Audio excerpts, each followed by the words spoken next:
Well, Bo, over here, other side, right here. Got you. Obviously, a big marquee event, UFC 300, is upon us. So I guess what are the emotions now that, fight camp's over, you just got to focus on weighing in and fighting? Yeah, now is the least fun part and then the most fun part, right?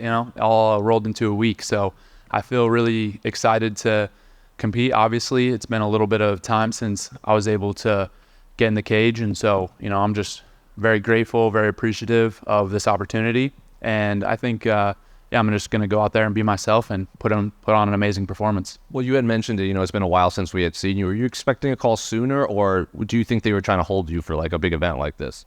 Well, it was part of my plan to take a little bit of time off. At that point last year, with my last fight, I had taken 5 fights in 365 days and just been on basically a year's worth of training camps. And I wanted to take some time and focus on my development, and training for a fight and just training to get better and improve are a little different.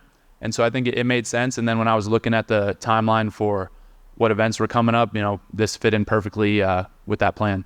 Well, I know you famously said, you want to be on pay-per-view main cards, but I guess people were a little surprised given the amount of marquee names at UFC 300 that you were still on the pay-per-view. So were you surprised that they put you above guys like Yuri and Alex and everything?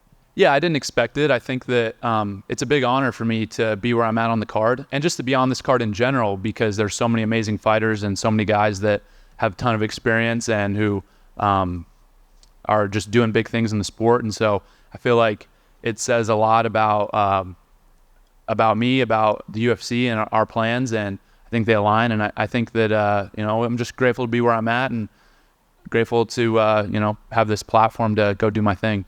When they brought Cody Brundage's name to you, another guy with an extensive wrestling background, not at your level, but he obviously wrestled for most of his life. So what did you make of his name when they approached you?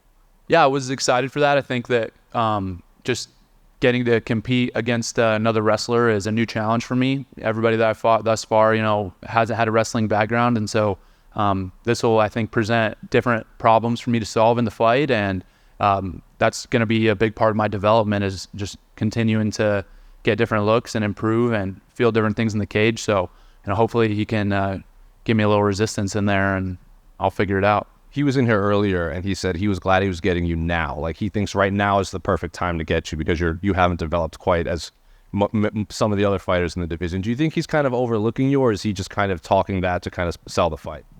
I think that makes perfect sense what he's saying, because, I'm only going to improve and get better, right? Like, I think if it were up to him, he would have loved to get me like a year ago, right? So, everybody knows that my capability and what I was able to do in wrestling, and I think they obviously assume that that'll translate over to fighting, and it has so far. So for him to say that, I think makes perfect sense. And, I think for me, it's just continually improving and moving forward. And, my goal isn't to win. I obviously want to win this fight, but my goal is to be the pound for pound #1 fighter in the world and UFC champion. So, this is a part of that process. And you were obviously in the headlines for, your comments about Jordan, Burrow, and everything. So I guess what's the wrestling community reaction to that and the reception to your comments?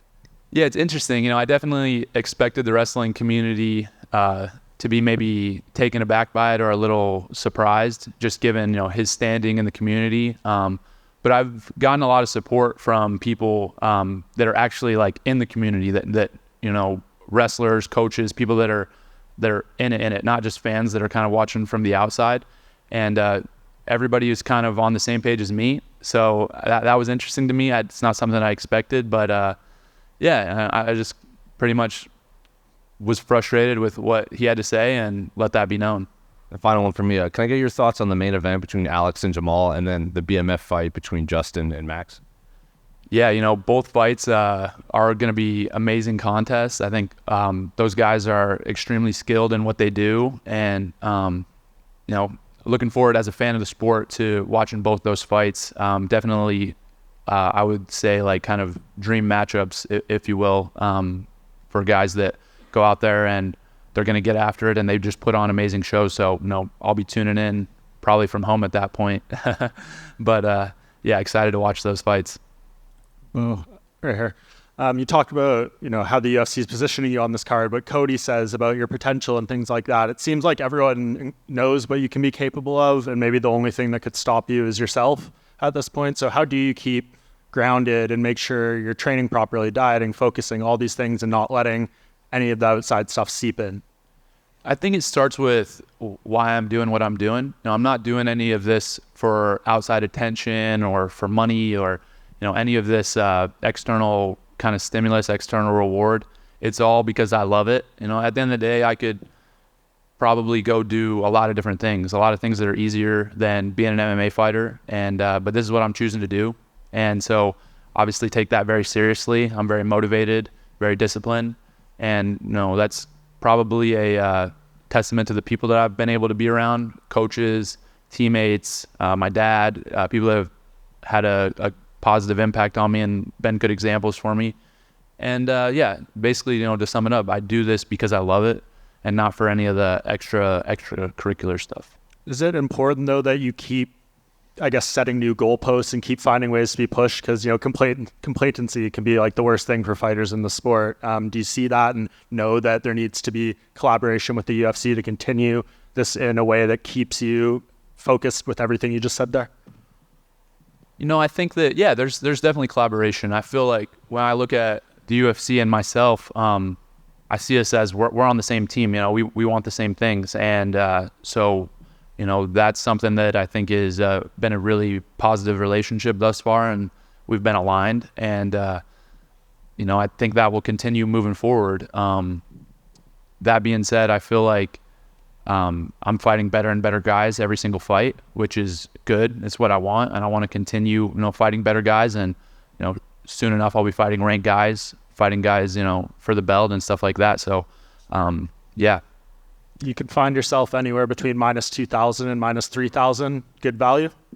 Yeah, I think the math checks out to me. If I'm being honest, any number on me is basically just free money at this point. So I have had some people asking me, predictions and things like that for the fight, and it's really tough to predict the fight, but I know I'm going to win. That's the only thing I'm really sure of. Hey, Bo, and just sort of piggybacking on that, do you feel like you have the most pressure on the card because of the betting odds, right? You look at some of the other fights, no one's like a minus 2,000 favorite. Do you feel like you have the most pressure? Pressure is such an interesting thing because it's really just all of your perception, and all the pressure that I feel comes from internal, it comes from myself. And, I put pressure on myself because I love what I do. I care about it, and I train really hard. And really that's all I feel. I think that my coach at Penn State, Cale Sanderson, he's talked to us about pressure a lot. And, to sum it up, it's okay to be nervous. It's okay to feel pressure. It's just not good to be nervous about that. So for me, I know I'm going to feel this pressure because I choose that. And I'm the one that signs the contract that decides that I'm going to go out there and fight. And I do it because I love it. Who did you get to work with for this camp leading into the fight with Brundage? Fortunately, this camp, I've had a lot of really good training partners. Obviously, my two guys at home in Pennsylvania are Anthony Cassar and Musa Al-Suleimani, both national champions, one in wrestling, one in boxing. So high-level guys, and two of my best friends. So those are guys that I'm working with on a daily basis. And then I was also grateful that I was able to go down to Florida, train with some really high-level guys down there at American Top Team. Johnny Eblin, Marvin Vittori, are a few names that I was able to get some rounds in with. And so really, feel like I had a really good camp and feel well prepared. Does that give you confidence, obviously, working with a guy like Eblin, who, Bellator champ and, competing at a high level? Vittori's a ranked middleweight. Is that a good way to kind of gauge where you are in the division?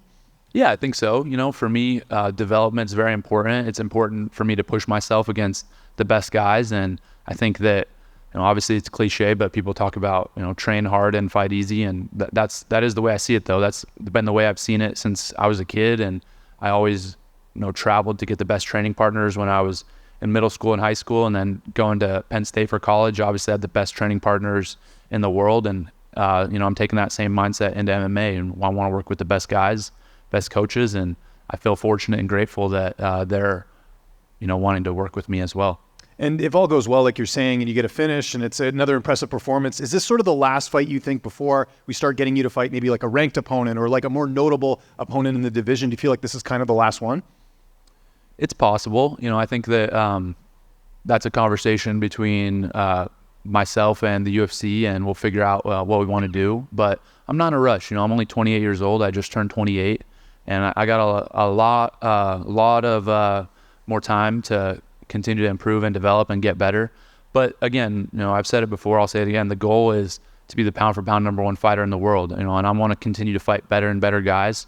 But at the same time, focus on the improvement aspect of it. Like, I need to get better to get to where I want to be. And so whatever the development looks like and the process, then that's what it'll be. And just last one for me, Khamzat Chimaev now looks like he's a mainstay at 185. He's fighting Robert Whittaker coming up. I know this is down the line, but you got to be a bit excited about that potential matchup just with both of your styles. Definitely excited about that matchup. I think obviously Khamzat's a little bit ahead of me in terms of position in the organization and rankings, but I feel like, that's a matchup that a lot of people want to see. And, that fight with Whittaker is going to be an amazing fight. Two guys that are competing at a very high level, and I'm looking forward to watching it and definitely looking forward to that fight down the line. Hey, Bo. When you were 8 years old, you told your parents that you wanted cauliflower ear. Is that a moment where you're going to dedicate your whole life to the world of combat? I think, it was. I think that I was just around it so much. My granddad wrestled in college. He was a wrestling coach. My dad wrestled his whole life, was a wrestling coach. And so it was just something that's what you're around, right? And the guys that I looked up to were high school wrestlers, college wrestlers, and they had it. And so for me, that was just my path. And again, there was other things I could have done, and it was never like something I was forced into, but I felt like it was my choice and what I loved. And I'll be involved in combat sports forever. Even when I'm done competing, I think that I'll coach at some capacity or be involved somehow. And touching up again on the main card placement, I know you're probably more aware than anyone that some people weren't really too fan of that. So does that add an extra chip on your shoulder or motivation to go out there and make an even bigger statement? It's interesting because I guess first off, it's not really me that decides that. I know that a lot of people, pull up the quote of me saying like, I'm a main card guy and stuff like that. But I feel like that at the end of the day, the UFC made a business decision, and it made sense for me to be on the main card. That being said, as far as the opinions of others, they're not super relevant to me. I feel like those are going to ebb and flow, and I'm, confident that in a year or two, once I've established myself more and built my reputation in this sport more, that people will think it's a no-brainer and look back on it, and it'll make a lot more sense. Last one for me, a fellow fighter under the same management, Ilya Topuria, had his big title win in Anaheim a couple of months ago. What did you make of that performance? So happy for Ilya. He's a guy that I have been watching for a long time, and just you could see it as a student of the sport. I could see it coming almost, just with his skills and his mindset and being able to be around him.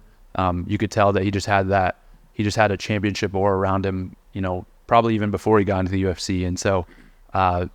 I was so happy to kind of see his dreams be realized, and it's definitely motivational for me seeing somebody come up and achieve his goals. That it's now I feel like I'm the next guy to go do that. Hey, Bo. I was wondering, how has being a father changed any of your mindset and just that approach to competition now, just having that proverbial something more to fight for? It's interesting. I think that for me, I've always been very competitive. I'm always somebody that I'll do whatever I need to do in the competition to win. And, having a son, I feel like more than anything, I just want to be a good dad to him. I don't think it really gives me any extra motivation. I already feel fully motivated internally, but I definitely feel excited just to spend time with him and get to know him as he grows and gets older. And I want to be a good fighter, and I have big goals within fighting, but it's more important for me to be a good dad. So whatever that looks like, it could be outside fighting. That's my priority. Two-parter. What was it like taking him to his first wrestling match? And two, have you already thought about what college you'd like to make him an offer? That's funny. It was a really cool, kind of surreal moment to be able to bring him to a Penn State match at, I guess at that point he would have been, 2 months old, and just a cool experience. Obviously I had a lot of great memories, at Rec Hall in the Penn State arena, and to bring him there was special. And as far as him going to school or what he's gonna do, I think that I would love it if he chose to do something different than me, just because I feel like he can be his own person and figure out what he likes. And if it's wrestling, then that's great. I'll obviously support him, but I definitely want to leave that up to him and let him figure that out. You mentioned Penn State. Real quickly, what are your thoughts on them breaking the tournament record scoring points that's been since like 1997? Yeah, amazing. I think the team this year at Penn State was extremely special. A lot of special individuals, comprised that team. Had two. Obviously, you mentioned the team scoring record, but also two 4-time NCAA champions in the same year, which there's probably no way that's ever going to happen again. And so, for me, I'm just grateful to be able to be around those guys and still be in there and training with these guys on a daily basis. They obviously helped me a ton in keeping my wrestling sharp, and I'm grateful that I just get to be around high-level people. It's something that I feel like, is a big blessing. Bo, can I go one more? You are very dialed in. Heard you on the Rogan podcast. You're very regimented, very wise beyond your years with your schedule and your training and all of that.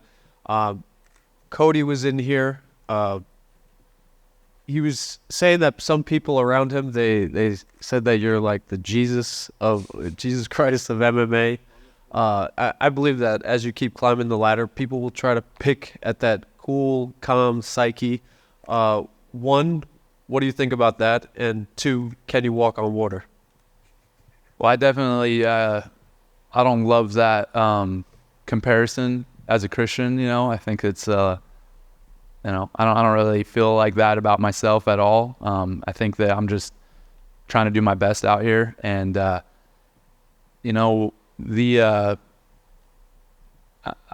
a little confused by the question, I guess, but I feel like Are you prepared for people to, as you're climbing the ladder, to pick at your cool demeanor? Yeah, I feel fine, with people saying whatever they want to say. Of course, people are going to try to get a rise out of me or say things that to throw me off, but I'm just trying to go out there and accomplish what I want to accomplish, and however they want to go about it is really irrelevant to me. It makes no difference, and people want to sell the fight, people want to build the fight up, and I get that, but for me, no matter what's said in the lead up or the fight week, we're going to get locked in the cage, so that's what I'm focused on, and anything that is important will come to light right in that moment.